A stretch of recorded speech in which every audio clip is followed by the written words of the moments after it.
Welcome to Wednesday, my friend Kim. How Well, are I you? am happy to be here. I'm We're doing this excited. once a month. I I'm missed having you. very excited about this topic. It's very timely. It's crazy because it's time to talk about it. I feel like it's kind of an elephant in the room situation almost, where talking about commissions is like an uncomfortable topic somehow. It's become like super uncomfortable and now somehow more uncomfortable after, just a tiny lawsuit that made the conversation more important to have. Let's do this though. We got to talk about wins first. We're getting everybody in. There's a lot of people joining, which is really awesome. But let's give everybody a chance to share some wins. Anybody want to just step up right away and raise their hand, and I'll call on you, and we'll get a win from you. The patience of Adam waiting. Someone's got something to win. Yeah, go ahead, Jared. I'll let you go, buddy. Go ahead. All right. Well, it's just like the video I just made today. I've been on Kim's team for 3 months. I've got 3 buyers under contract and 2 renters just signed a lease. So that's very good traction for me. And it's all because of the support from Kim and the team. Yay. I love how he gives credit where credit is due. Oh, yeah. Don't give Kim credit. The credit needs to go to the team. She's okay with that if you just give credit to the team. He has an amazing new mentor by the name of Lauren, who I'm sure is going to help take him big places as well. She's been incredible. That's awesome. That's team members helping team members. All right, who else has a win? Someone else want to raise their hand? Courtney, if I'm missing somebody, please let me know. Will do. I'll share a win because you know what, Adam loves doing that, so I'll share a win. Got 2 new buyers under contract very recently, which is absolutely amazing. And the best part is one of them was against 10 offers, and then the other one was against no other offers, and we got it for $25,000 under list price. So if you want to talk about the strangeness of our market right now, you got one gorgeous house that got 10 offers and another gorgeous one that we literally saw an opportunity where there wasn't other offers and they were going to lower the price, and we got it. And more importantly, the first one, we only saw one house and we got one deal. So it was 1 consultation, 1 house shown, 1 offer deal. And then the other one was 1 consultation, 3 showings, and 1 deal. So there's my win. What else? We got other wins? I know Kim's got wins. While we're waiting, I want to make sure, can everyone see my shirt? Do I have the camera there you positioned go. appropriately to see my shirt? Should I tilt it a little more so you can all see my shirt? Love that. I'm gonna say I spoke too soon, and I should have waited for it to naturally happen. And I'm too honest and genuine to not say that I called her out and asked her to wear it, which is Adam being too genuine for the world. Where's Jackie Boxman? Jackie, can you see my somewhere. shirt okay? Is it in She's appropriate driving, I positioning? think. But she gave you the heart. She gave you a heart reaction. I saw that. Yeah. All right, let's get to the point of why we're here, because we are way too far into it. We got way too many people joined us. Can I request a shirt, Adam? Oh, Carmen, how do you not already have a shirt, Carmen Kim? I don't know. Kim's got to get a shirt, Courtney. I don't know how that's happened. Yeah, I thought you had one, but you'll get it. I'll get it to you. Carmen Kim is an amazing person with Cross Country Mortgage, but also been a person as a real estate agent. So I love you, Carmen. But yes, you're going to get a shirt immediately. Oh man, everybody's going to request shirts now. Get ready, Courtney. Everybody's going to want a shirt. They have to join the academy, right? They do have to join the academy. All right, let's talk about commissions. We've been beating around the bush and talking about random things all this time, but I think it's time to actually get the elephant in the room talked about, and it may take us forever. We may have more than an hour. Before we get started, I do want to say something, because this is not a legal conversation. We're not giving legal advice when we're talking about anything that has to do with the commissions, and your legal advice should come from your broker. Disclaimer. Boom. Okay. The other thing that I don't want to get into in this, and I want to keep it so positive, is we're not going to talk about how much we charge. This is not a how much you charge or how much I charge or how much do I get and we're not getting into that. The conversation we're going to have today is about the conversations we're having with our clients and educating them and setting expectations and making sure that when we're ready and prepared to talk about something that doesn't need to be uncomfortable.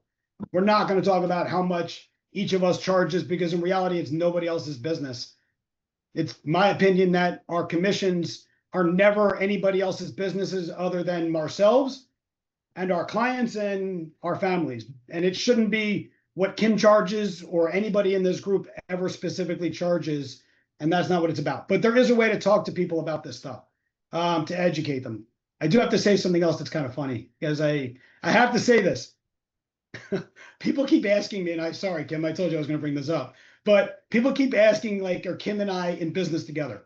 And people are like, oh, you guys are in business together because you do all this stuff together. I want you guys to know, and it's not because I wouldn't be honored and privileged and would love to be in business some way with someone like Kim, but we do this because we both genuinely love coming together and having a conversation about this stuff and educating agents and learning from other agents.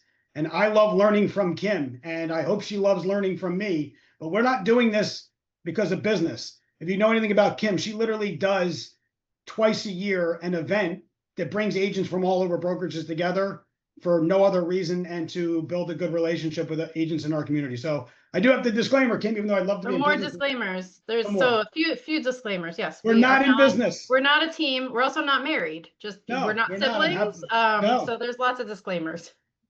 Ben, he's a very, very awesome dude, and I think you enjoyed Jackie. All right, let's get to, I want to talk about it first. The first thing I want to talk about is the conversations we're having today with the consumer that's coming to us that finally maybe heard about this lawsuit, right? Because most of the time the consumer hadn't heard about it, but we're hearing, I think I am, the buyers or people, not buyers, the people saying things like, what's the deal with the commissions? I hear buyers are paying it now. What's this change? And I don't think, I think being prepared with an answer is probably a starting point. So what do you think about that? What are you saying? And what do you think? And want to hear other agents what they're saying. So Kim, what do you think? So from a listing perspective, if I'm going on a listing appointment because this conversation is coming up often, or if it's not coming up, let's not do listings. Let's not do No. listings yet. Okay, Let's do this like is just every day people on a ball field having a soccer quick field. Yes. Okay, I would just say then, if I'm going more general, you know, honestly, not a lot has changed. It's been made a big deal in the news, and it hasn't actually changed how we do business every day. The one key thing that has changed is just where the compensation is disclosed, and what the conversations surrounding the compensation, you know, happen, how they happen. And honestly, I think it's a positive thing because it's bringing a lot more transparency between clients and agents than used to happen. But honestly, it's not really changing how we do business. It doesn't mean that buyers are paying the compensation. It just means that more conversations are happening before people get to the point of entering contracts. You know what's awesome about what you just said? It sounds pretty prepared. It sounds like you know what you're talking about. It sounds like, and I don't mean prepared like scripted. It sounds like if a random person came to me and asked that question, it starts with being prepared with knowing what it was about and actually being able to communicate that in a way that is prepared. And I think if everybody looks internally, I want you to even comment, like, if on a scale of 1 to 10, how prepared are you to actually answer that question? Because we all get it. I love how you said soccer field. You just made me upset because now I'm thinking about soccer again. But too often now we're getting asked this question, and when we're not prepared, we don't sound confident, and we definitely don't sound credible. And what I heard was a pretty credible, confident response. And in reality, nothing has changed. And they think it has. Oh, well, I heard this changed. Well, they're coming to you with a question, and at some point you want to become a trusted guide. And so I love the most important thing that I wrote down and to ask, and let's be honest, like, how prepared are you from 1 to 10? And you can comment with answering that question when someone asks you. Because Kim sounded pretty prepared. So For what's me, your answer? You're on the I love soccer that. I was field. gonna What do you for me. say? Well, I think it's about education, like you said, right? The change, nothing has changed from an aspect most of the time with the actual deals. What changed is the education and knowledge that both the buyer and seller know and should have always known prior to starting this process. So now you have sellers that are fully knowledgeable about what it looks like. And now you have buyers that are educated on who's representing them before they start. Man, you sound like me, but it's the same thing. I love, and I've been waiting for this change. And to be honest with you, it's a great thing for the industry. Done. Well, what do you mean by that? Great. I love follow-ups, but you can be prepared. Some things I noted down from my perspective. You have to keep it simple. It's funny. How many people in this group know Adam Boxman? If I don't have the expectation or knowledge of trying to keep it simple, then I will over speak to it and then talk myself out of being a trusted guide. Go ahead. Go ahead. Sometimes too many words can circle back around and shoot yourself in the foot, and then you're talking in circles and you sound like a fool. Yes. You know what's amazing? I told the Academy today that much of the sessions that we do and talking about everything we talk about, I imagine that there's an Adam in the group. And much of it is me educating and learning myself about myself and how to be better myself. So yes, how much can I keep it simple intentionally? Because if I don't do it naturally, man, am I going to talk that soccer field person who doesn't really care that much about the change? Like, it doesn't really care that much into not wanting to work with me. But yeah, but it doesn't mean it changes. It means you have to keep it simple. So I'll tell Adam over and over again, keep it simple.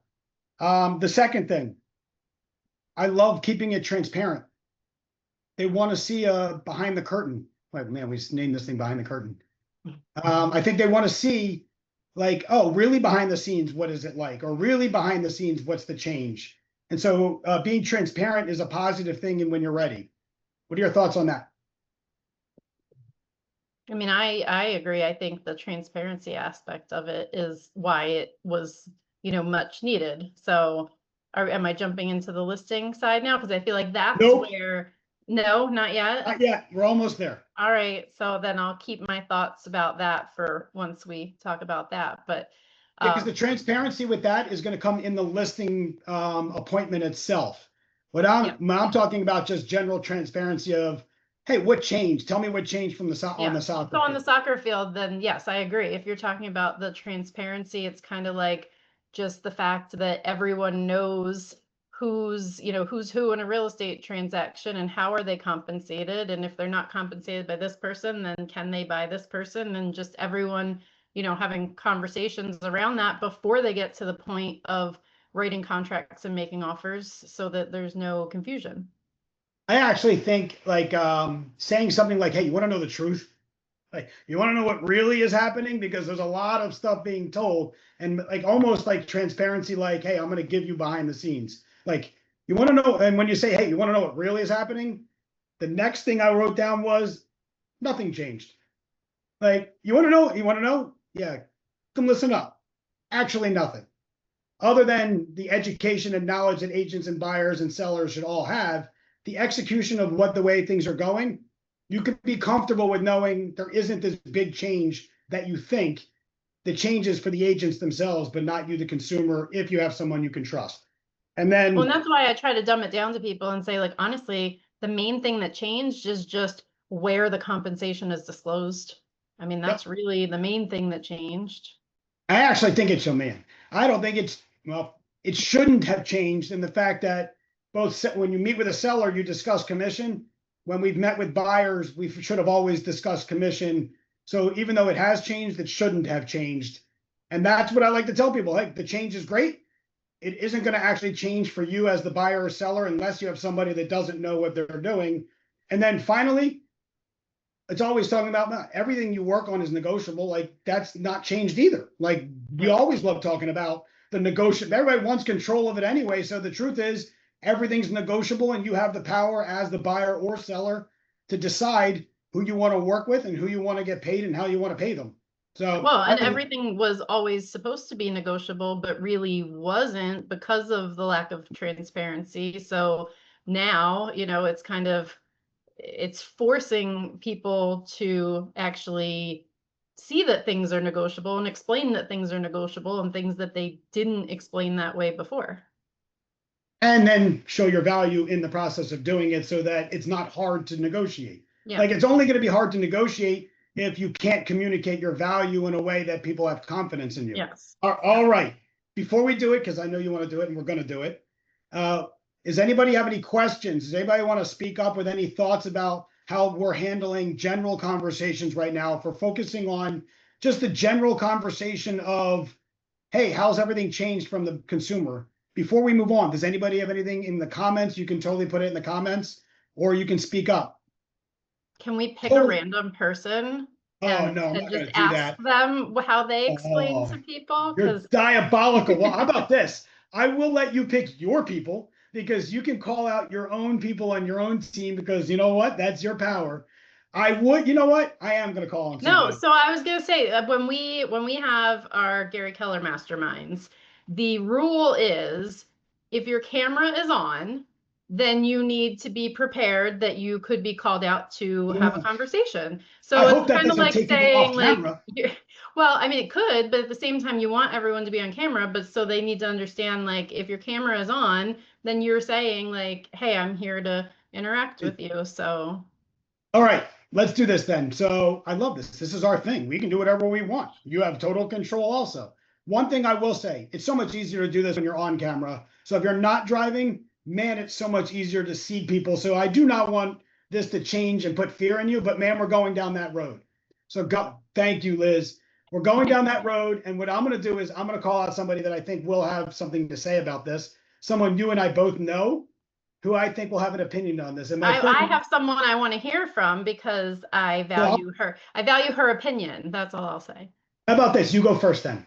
I Go. was gonna Ladies say first. Karen Scott. I would love to hear what she has to say. Karen Scott, tell us your opinion on how you respond to commission conversations. I respond to commission conversations by using some of Phil Jones's lines. What do you know about the home buying process? And how experienced are you? And then would having a guide be useful, or do you want to do this alone? You know, I do tell them honestly, you have the opportunity to do it alone if that's what you want to do. And the seller is going to be interacting with you, but is not looking out for your interest. I'm looking out for your interest. And do you want someone there by your side looking out for your best interest? Pretty much. Really, that's what they have to decide anyway, right? Like the whole idea is, Right. yeah. Yeah. I love And I feel like if you tell them that ahead of time, it's easier for them to say yes than to feel like they're being coerced or something. I love that. You know, yeah. Karen is an amazing member of the group, so she Oh, totally God, knows. thank the answer to that you. question. Thank you. All right, I'm going to call my person out. And I'm going to call out Nathan Hodson. And he's like, what are you kidding me? Calling out me? Yes, I am, sir. Because that's fine. I know you, first of all, I have an opinion about this, and I know you love impacting agents. So tell me, what are you saying to the agents and what are you saying to the consumer? Give me your thoughts. So for the consumer side, I do my own buyer consult and I don't beat around the bush with things. I actually bring up the lawsuit in the consultation directly. I explain, like, I ask them, like, hey, did you hear about this? Most of the time the answer is no. So I just We're not talking about consultation. We are talking about the general, because Kim's going to kill me. Soccer field. We can't get to the consultation before we do her listing side. But No, I'm that's saying fine. the general conversation. I'm saying I bring that up in the conversation itself, explain if they don't know about it, what happened, and then break down the next thing I do is break down how do agents get paid in general. And I say about the commissions and like it's a percentage generally and all. And I say it can be paid by you, it can be paid by the seller, or it can be paid by a combination of both. So I just say it straight out. I don't even like beat around it. I'm very transparent about it. Yeah, I mean that's why the Phil Jones one is so good because honestly, it's not like you're making someone feel stupid. You're just saying before I start telling you like how much do you know about how we get paid, because they might say, oh, my aunt used to be a realtor and I know all about it, and then maybe your answer is different, or they might say, I honestly have no idea. Are you salary? Like, what are you? I wish. I love this. So here's the thing. If we're properly prepared with this question, then maybe we're so prepared that we know that our response immediately is, well, what have you heard? Yeah. I know my first thing is going to say, well, tell me what you've heard. Yeah. Because I want to know, is it wild and crazy? And oh my God, what is the world hearing? And how am I, because it'll teach me how to respond later on. Or it'll be, they actually heard everything right. And I'm like, man, you're actually right on point. That's pretty impressive. And so I think if you're properly prepared, maybe it's simply as saying, really right off the bat, tell me what you've heard. And now you can hear what they say. All right. Are we ready to move on? I think we're ready to move on. Let's do it. So the next thing we're going to talk about now is Kim's side. It's not Adam's side, it's Kim's side. It's the listing conversation. So I want to talk about whether it's changed or not changed for you. Some of you, it's not changed at all, meaning the lawsuit and all the changes in terms of, for some of you, in terms of communication in the listing appointment, and some it's not changed at all. But I want to hear from you, Kim, a couple things. How do you handle your commission in your listing appointments? How do you handle the potential of a buyer agent asking for their commission to be covered? So I want to talk about that, and let's go there. Tell me, paint the picture of your listing appointment. So it's changed a lot for me since last year. Can you believe it's been a year? Yeah, I know. It's already November. It has changed a lot for me, but in a way that I appreciate, because I like just kind of like, let's just jump to the conversation. Let's talk about the facts. Let's talk about the options, you know, as opposed to kind of like sliding it in, you know, the listing presentation and hoping that too much conversation doesn't happen about, like, I kind of want to jump right into it.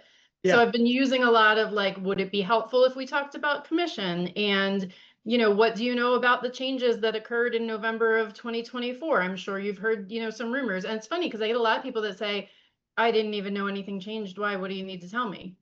But I'm telling everyone what it used to be versus what it is now. Even if they say they know, they don't know, whatever, I'm going into the appointment saying, let me explain how the conversation used to be. And then the law that, you know, changed kind of how we, or the lawsuit that changed how we disclose things and how it's working now.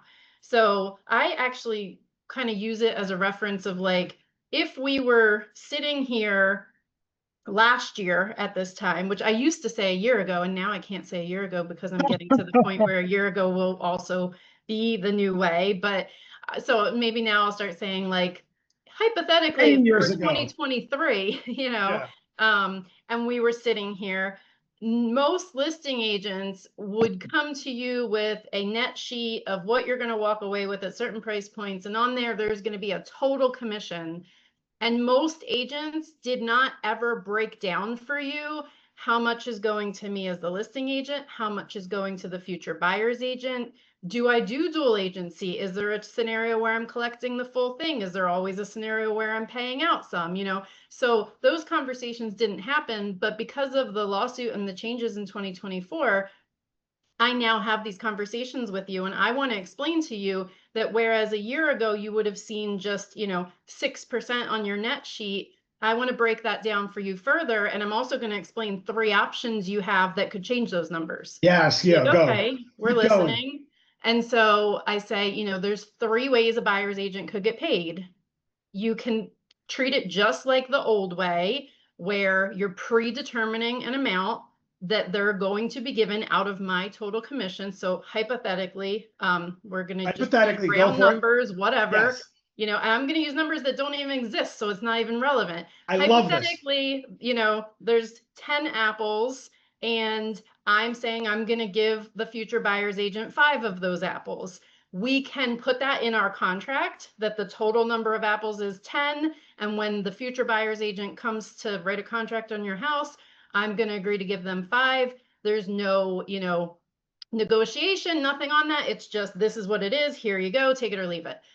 The second option is we can say, we're happy to give the buyer's agent apples, but we don't want to predetermine that in our contract. So we're only going to talk about how many apples we're going to give you, Kim, to sell our house. And the buyer's agent can write that in on their agreement of sale and request, you know, how many apples they've determined with their buyer is the minimum amount they're willing to accept. So that doesn't mean we're not going to pay a buyer's agent. It just means that we're not going to predetermine that amount, and we're not going to have it written in our listing contract. They're going to be writing it with their contract. And the third option is you can say, I'm sorry, I'm not willing to pay a buyer's agent. And when I get to that point of the conversation, almost every time the seller looks at me like, oh, well, why would I want to do that? I would never want to do that. And I say, you're right. That's really not the best option, because if you're not paying the buyer's agent, then they're probably going to take it off the sales price of the house, or, whatever, Yeah. if they have to pay their agent, which, is fine if that's what you want to do. But let's talk about the three options and see what makes the most sense for you. And right now, I really don't get anyone that says, yeah, I don't want to pay a buyer's agent. But I am getting a lot of people that say, let's talk more about that second option of negotiable. And I am very clear with them. It does not mean you are not willing to pay a buyer's agent. That is not what we're saying by saying it's negotiable. We're just saying, let's put it on the agreement of sale like any other term, your sales price, your settlement date, if you're doing inspections, if you're getting a mortgage, if you have a home sale contingency, and how much your buyer's agent is to be paid. And that can be discussed and negotiated like any other term on the contract. And so then people normally say to me, well, what's better? And I say, honestly, right now it's about 50-50. Half of the people say, you know what, I'd rather just predetermine it. I'd rather put a number out there. We decide it today. It's final, and we let everyone know this is how much you're getting paid. But some people like the idea of negotiable because, it allows the buyer's agent to state what is in their agreement with, their buyer, put it on the contract.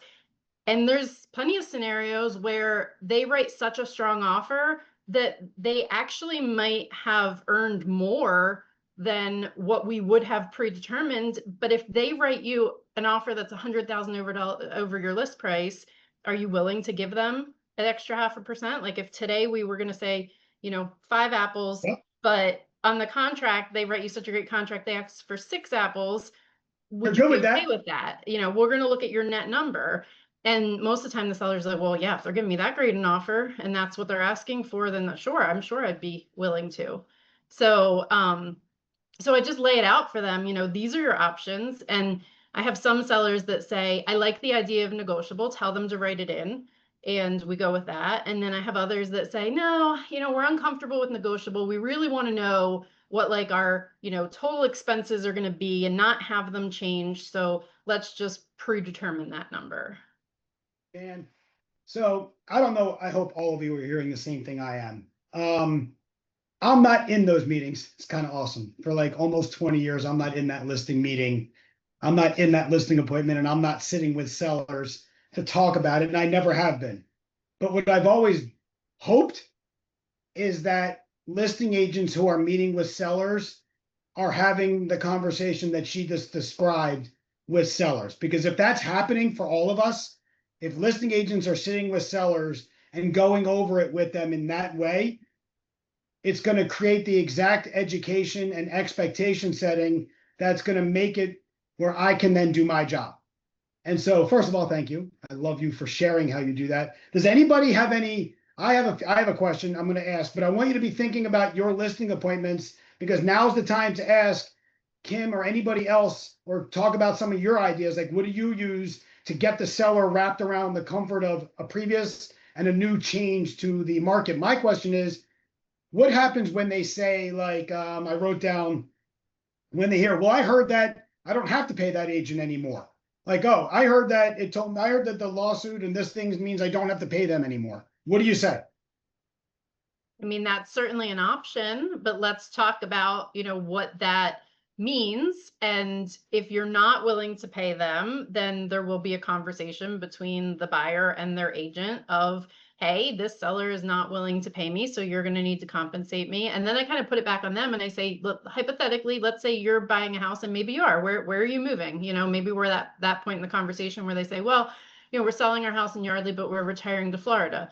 Okay, well, in Florida, when you're looking at houses with your agent, if there was a house that you looked at and your agent came back to you and said they're not willing to compensate me, then, where would you go from there? Most of the time they're like, oh, well, so then we'd have to pay our agent, right? And yes, okay, so I'm sure you have a buyer agency with your agent if you've been actively looking at houses in Florida, and there's probably a minimum in there that you'd have to pay your agent. So what would that change for the offer you were writing if you knew you had to pay your agent? Yep. Well, we probably would offer less. Okay, well, then that's the same thing that's going to happen here. And you can choose to do that and just know that, you know, the buyers are going to be having the same conversation with their agent, and it's up to you to decide if you want to go that route, or, you know, if you'd rather say that and the people that are like, that have that conversation then most likely are going to go to the, okay, let's make it negotiable. And then once they see their net, then it's like, Okay, you know, that's and it. I say to them, I say, well, That's it. would you agree that it's not the sales price on the contract or the commission that matters to you, it's the net that you're getting at the end of the day? And they Yeah. said, well, yeah, you know, so. I think that's a simpler path to getting to it, meaning one, you never had to pay. Like if they say, I heard I don't have to pay a buyer agent anymore. Well, guess what? You never had to do anything. No one ever forced anybody ever to do it.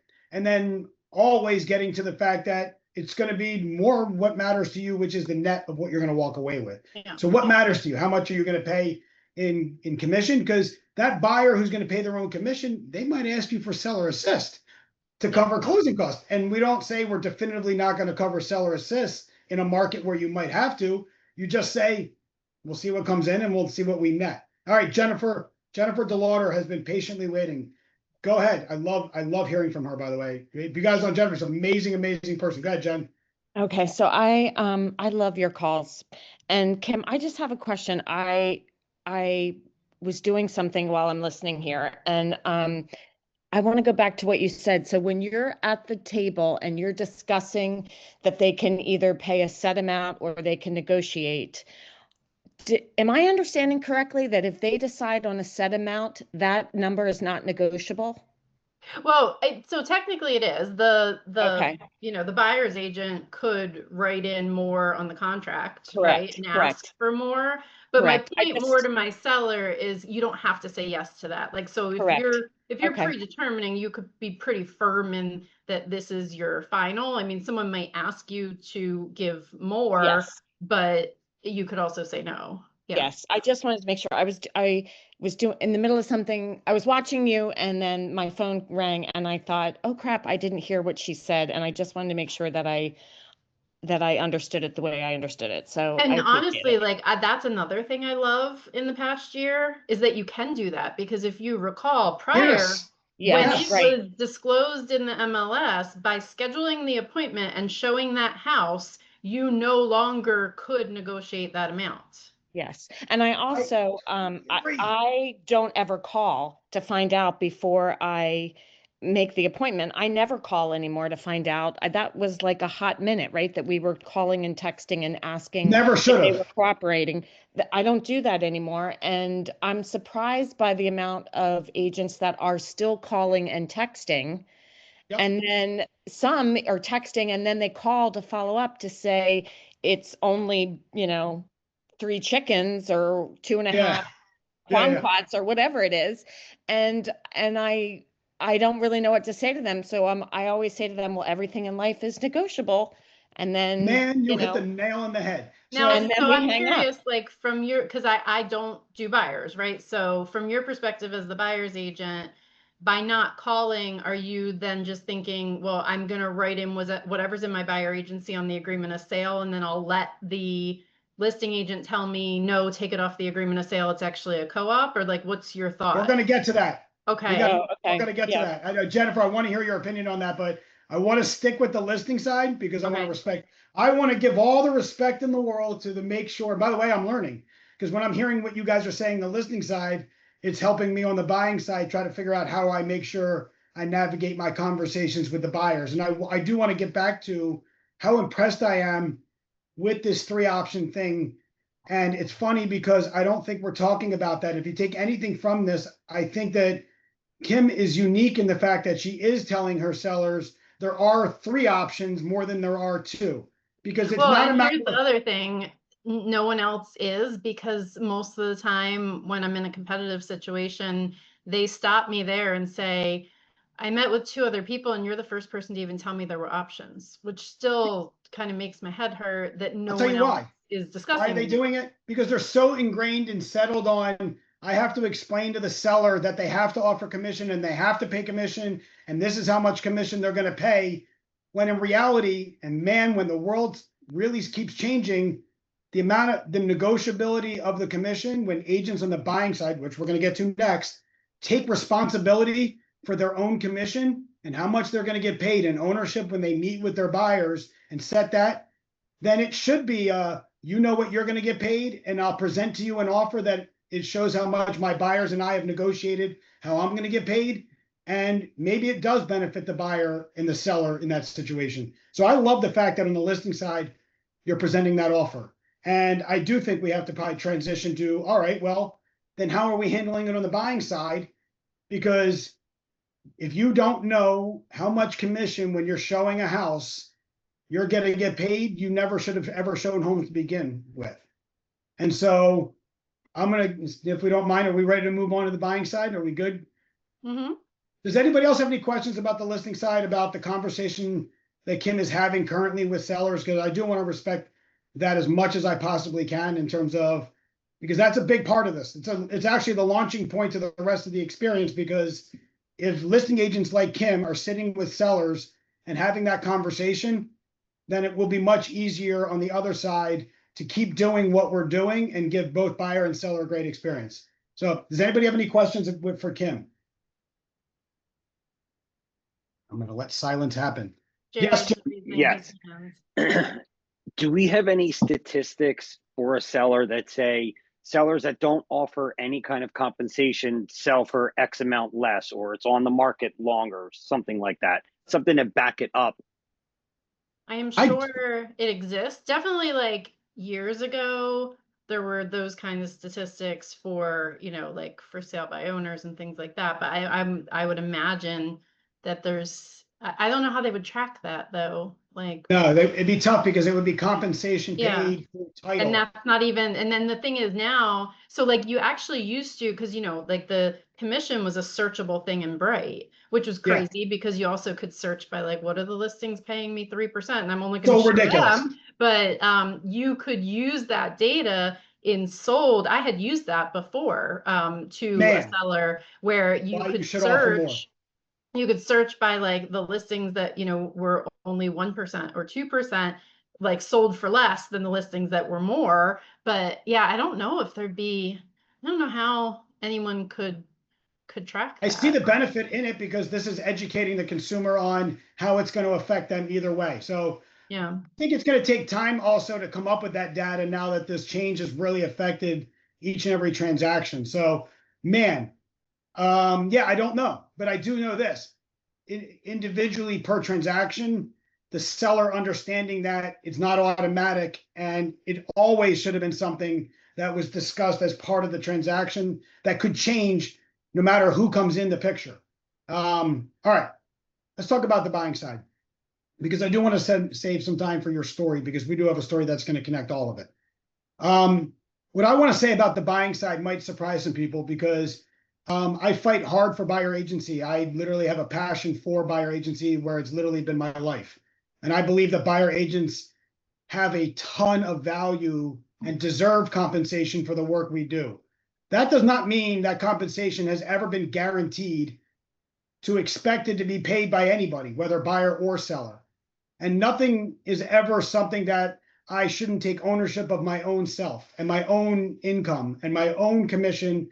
And the conversations around my commission with my buyers have always happened, but the problem is they haven't always happened for most. And so I want to say that I'm ecstatic about the change, because I love sitting down with my buyers in consultation, and I've loved sitting down with them and talking about the elephant in the room in the same way that Kim said in the beginning that she loves bringing the elephant in the room out of the picture, or whatever you said. You said something about I bring it to the forefront as a conversation that's important to have. And on the buying side, there has never been a guarantee of us being paid by a seller. And on top of that, we're going to get into the story right now. There's never a guarantee that I'm getting half of whatever the seller was paying, because what I get paid is based on my value that I present to my clients, that they see me as valuable. And I always negotiated that before I even started to take them to see homes. It's why I'm not afraid of the options Kim talked about, because the options Kim talked about still have me either finding out ahead of time that the seller did offer a certain amount of commission, and yes, I'll give you a CBC and we'll work through that. And if Tim says to me, you write in whatever you think you should get paid, that's awesome. I don't have a problem with that either, because I already negotiated with my clients what I expect to get paid. And so I don't have a problem either way. And if I don't know, I have no problem putting it on the contract and saying, oh, you have one? No problem. I'll take it off and we'll do a CBC. But this comes from buyer agents taking ownership of the conversation. And too often what we did was we go, I'll meet you at the home. I don't have to talk to you about my commission. It's the wonderful thing about buyer agency is I can just magically take you to a home, have you buy a home, and you'll never know that I got paid at the end of the day and how I got paid. And that's tragic. So if I even start my process, it's talking about we needed to take ownership to begin with. And why am I passionately excited about something that most people think I might be nervous about or anxious about? No, my money is something I can control in my value. And if we were, man, I'm going to do this. You ready? If I was a divorce attorney and Kim was a divorce attorney, and she was representing Jackie Boxman, and I was representing Ben Rock, and we were representing our clients, and I was getting paid $500 an hour, and she was getting paid $3,000 an hour. Those attorneys don't look at each other and say, oh, I deserve to split the amount of money these attorneys are getting paid in half. No, I'm responsible for how much I get paid, and you're responsible for how much you get paid. All right. And in that scenario, Jackie wins both of your houses, by the way. Of course she does. I'm out of the house. I'm completely out of the house. Ben, no, you're representing. I'm representing Ben. Yeah, I'm screwed. All right. I wanted to get that out of the way. Now, in terms of how I talk about it in consultation, because I think obviously I just went on my diatribe about taking ownership of it, but it's funny how I can passionately, genuinely say that my consultation has not changed, even in the slightest, since the changes. And the reason why is, when I would meet with my buyers for consultation well before any of this happened, I would be insistent on knowing how I was going to get paid. And there was always a chance that my client could find a for sale by owner. Yep. And what was I going to do? What do we do as agents when our buyer finds a for sale by owner and we don't have this conversation? I don't even know what agents did legally. Apparently most people cried or hid in a corner and didn't just say, hey, I'd still love to help you with this house. According to our buyer agency, this is how much, my compensation is. How about we write it into the agreement to the for sale by owner? And most of the time, the for sale by owner was willing to pay it with no problem, but no one wanted to even have that conversation because it's a scary topic. And can I tell you, I hope that's what was happening. What was happening? I hope that was happening, because what I think could have been happening is you don't want to see that house. Oh, well, that too. Yeah. You don't want to see that house. There were a Let me lot talk of you out people of who seeing it. said, well, since that person's not willing to pay my commission, they're going to be a difficult seller and you don't want to deal with them. I don't show for sale Meanwhile, by we owner. would take the opposite approach and we would say, let's see if he's willing to pay me. Let's have a conversation. And most of the time, so Liz had one, if I'm calling people in the call out, are you still here? She go away. I don't know what you said. She had one, the for sale by owner was like, yeah, what's customary? 3? Yes, yeah, it is. Thank you. Perfect. Let's write it up. And they had no problem. Either way, like, we need to actually be able to sit down and actually have the conversation with our clients and confidently talk about it from either side. Yeah. So how do I do it? Well, it starts with being properly prepared and practiced when I go into my consultations. That I'm not afraid to talk about something that I always had to deal with, because I've been doing this so properly prepared and practiced that it's not uncomfortable and I don't stutter my way through it. Because in reality, like, my clients have always had the chance of having to see a for sale by owner. They've always had a situation where they would do it. And I'm afraid of the buyer that says, well, what do I don't know about this, and they're not going to see the house. So it's sad to me that this is that big a change for most agents, because what were you doing when that came up? So for years, my conversation at the end of consultation was exactly this. You ready? Hey, you don't expect I work for free, do you? And I literally say that in consultation. Now, the first thing that has to happen is they have to commit that they need an agent. So when I take them through a consultation, it's not, hey, let me get your search criteria. Here's the paperwork to hire me, and here's how much I get paid. No, they're literally in my consultation so properly prepared that they're on a journey that by the end of that hour-long consultation, they're either going to decide to climb Mount Everest by themselves, or they're going to decide to have somebody representing them. And they've always had that decision. So the end of my consultation always leads with, so you can decide right now that you don't need an agent. You never needed to have one. You don't have to have one. But if you want to buy a home, the first thing is you got to decide if you want to have somebody representing you. And I'd love the opportunity for the chance to represent you.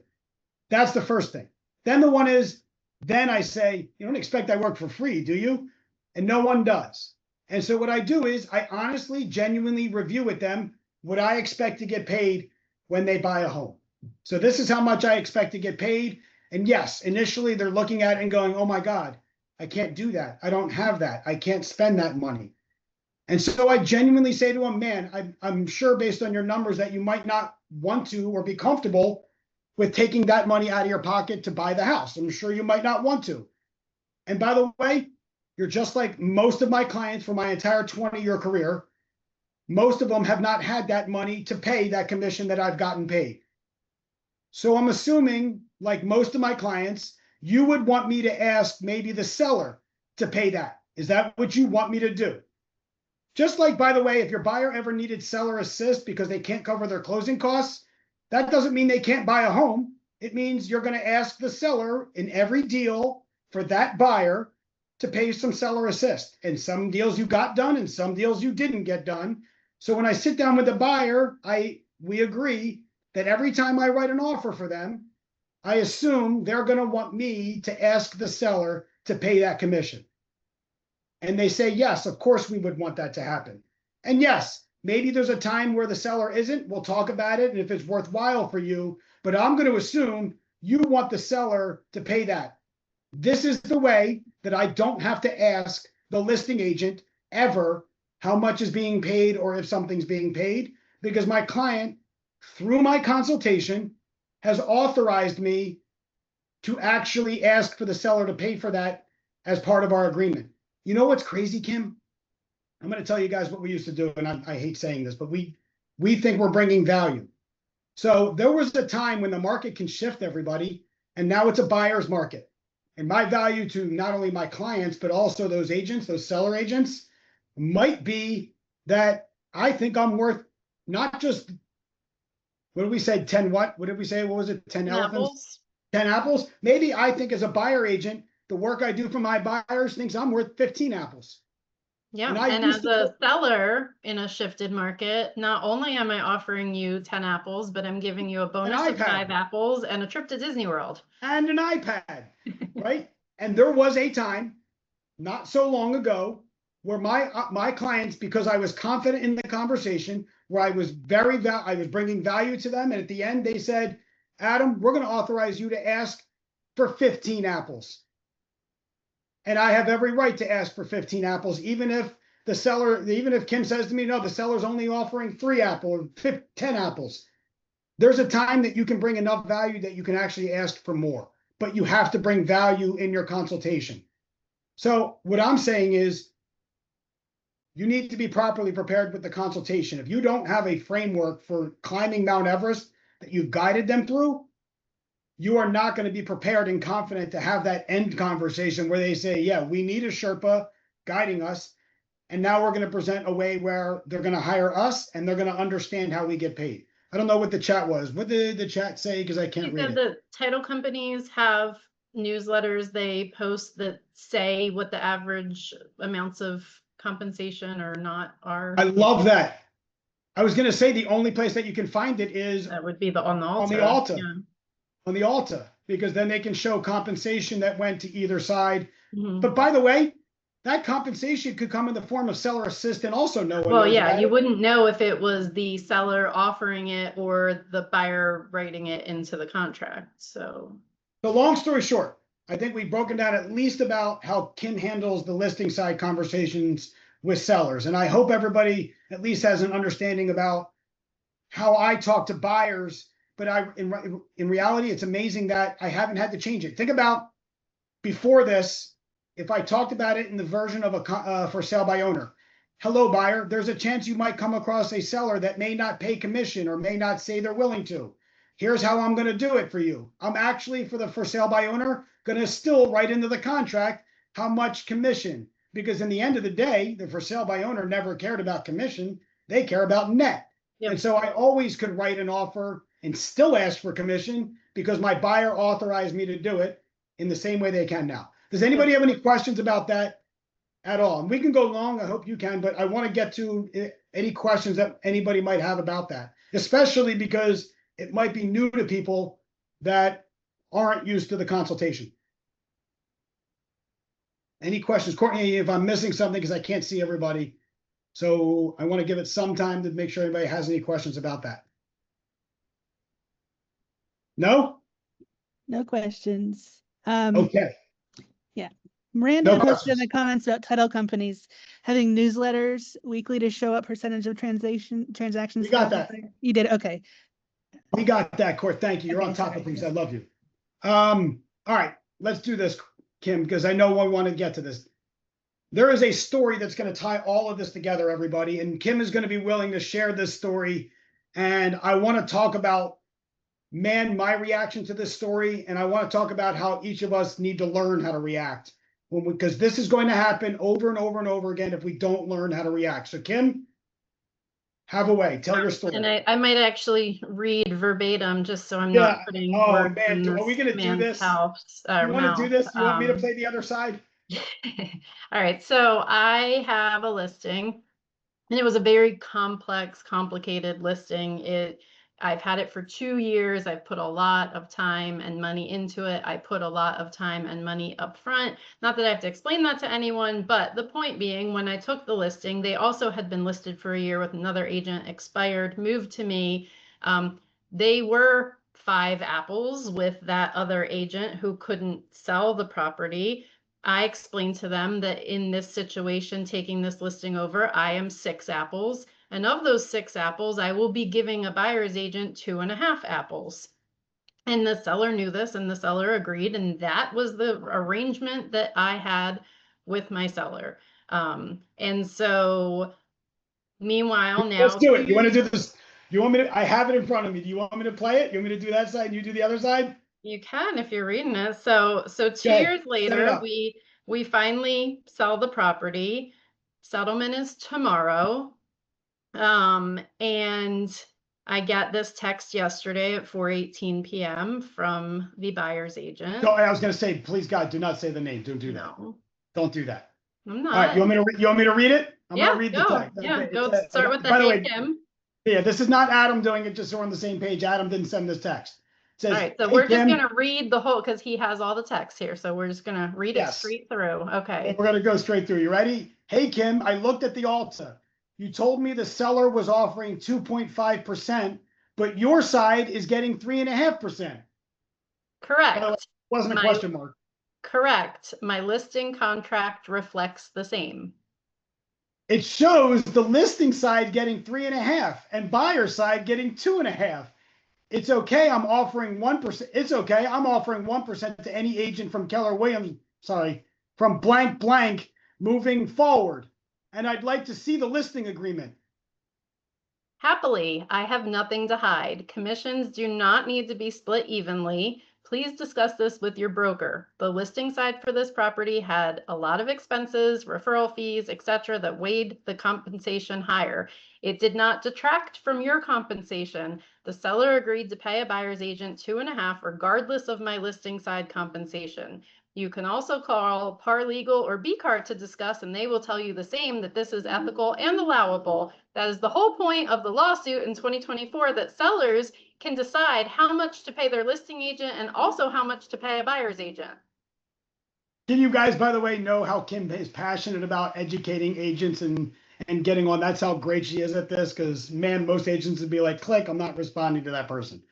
And then she said, and then this person, I didn't say she, I don't even, it's not it. Well, it's that person said, that's fine, Kim. Your office Oh, wait, is no. Okay, so it must have cut off. He actually said, I understand the lawsuit very well. That's why I don't ask what the commission is. You told me it was 2.5. And I said, yes, correct. That's because correct. that's accurate. It is 2.5. So then he said, that's fine, Kim. Yeah, that, so it says, that's fine, Kim. Your office is strictly getting 1% from us now on. That's all I'm saying. I said, I'll let my broker know and have her call you. You should also discuss this with your broker. Commissions do not need to be evenly split. You don't know my fees and my agreement with my seller. I'm sorry you're upset, but this is not something to be upset about. It is a common occurrence.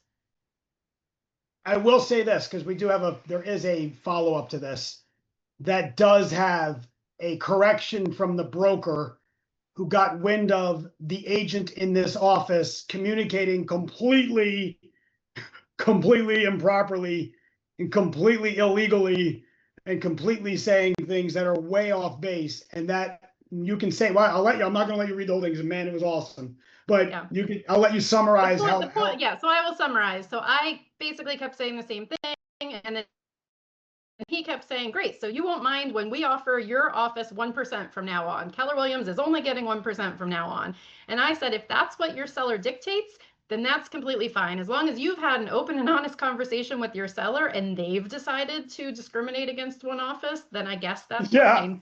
And so ultimately, he went on and on like a child having a tantrum. And then my broker called his broker, and then his broker actually apologized today and said that he had been given bad information, and he read through everything, and his broker sided with me and told him that he was wrong, and that the way he acted was not acceptable. And yeah. All the above. Yeah. I think you read it to me, and some of it was, okay, I got to get this legal jargon in here to protect myself. And some of it sounded genuinely like, wow, I'm really sorry that one of my agents in my office presented in this way, because it's almost embarrassing that happened, which is a good thing. It means there's the broker actually there stepping in properly, because, man, sometimes there's not brokers that are stepping in properly. I want to give my reaction to this. And I told you, and I told everybody, I think everybody would be surprised what my opinion on this is a little bit. Because I am a massive proponent of buyer agency, and I know in the work that I do and the work that I do for my clients. But that does never meant that it's somehow established that I'm worth 50% of whatever commission was getting paid by the seller. That's actually the problem we had. That somehow we thought we earned or deserved something that we didn't actually work out on our own. And so the thought process that agent has isn't a lawsuit thing. It's I don't take responsibility for how much I'm going to get paid, and I just make assumptions on how much I'm going to get paid, like many agents did. And so my opinion is, good for you, Kim Rock. Freaking right. Because there's Kim Rocks who are amazing listing agents who sit down with their sellers and show so much value that they can negotiate commissions that are beyond. Actually, she provides more than that value, whatever, 3.5, 4, 5. I don't care how many rocks or apples that she deserves. And so in every way possible, I don't sit here and think that I'm worth 50% of anything that I haven't taken responsibility on my own. And if we're sitting there looking at an Alta, wondering how much they got paid and why we didn't get paid 50%, we should be looking internally about how we're negotiating our value with our clients, because we should be learning from Kim Rocks how to negotiate your value, because Kim Rocks do events and love their clients. And maybe Kim Rock took her client to Lebec Finn the night before and spent $3,000 on a dinner instead of buying pizza. So she's worth whatever she deserves. And we shouldn't be talking about anybody else's commission other than, man, I'd love to learn how you get that value. So I think people would think, man, Adam must be fighting for 50% of commission because he's representing buyer agents. No, I'm a proponent of buyer agents showing their own value and never sitting back and ever being door openers waiting for commission to be established by somebody else. That's my opinion. Yep. So anybody have any thoughts on this? I know we're at 5 o'clock, but I want to give everybody opportunity. Give me your thoughts. What are your reactions, even if it's not questions or opinions? If you have something that can help out the group, please join us. You don't have to be on camera now. No one has anything. I think everybody's a little tired out.